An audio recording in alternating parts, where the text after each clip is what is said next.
السلام عليكم ورحمة الله وبركاته، ازيكم؟ يا رب تكونوا بخير. أنا إسلام والنهارده في فيديو الذكاء الاصطناعي زي ما وعدتكم امبارح في الفيديو بتاع الشورتس.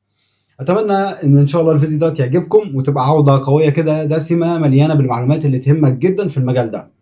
النهارده إن شاء الله هنتكلم على أهم المعلومات وهنركز على كل حاجة وعلى كل تساؤل ممكن يجي في بالك، إذا كان الذكاء الاصطناعي أنت خايف منه، رايح بينا على فين، وإمتى التطور اللي هنوصل له في سنة كام مثلا.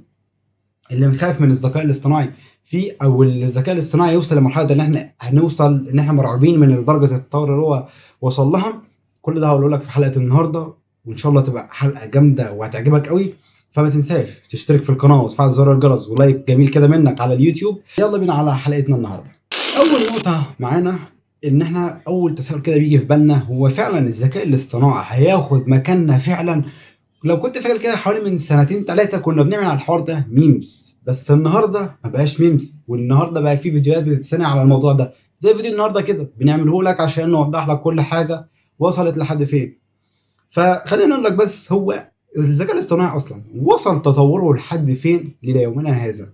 بص يا سيدي، الذكاء الاصطناعي قدر يعمل حاجات كتير قوي في وقت قصير، زي احتراف البرمجه وكمان ببلاش. واي حاجه انت عايزها تقريبا بدا يعملها لك، زي كتابه بعض الاكواد. لا كانت قديمه، دلوقتي بقى يصنع بعض المواقع الخفيفه، الويب سايت الخفيف اللي ما فيهوش تفاصيل زي النوت.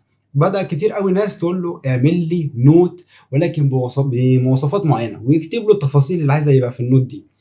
ف زي بعض الناس لما عملت نوشن، زي حاجه زي نوشن كده تفكرهم وتعمل والكلام ده وتدون وبتاع. فكلنا بدأنا نلاحظ الموضوع ده، البرمجه بدأ يدخلها كده على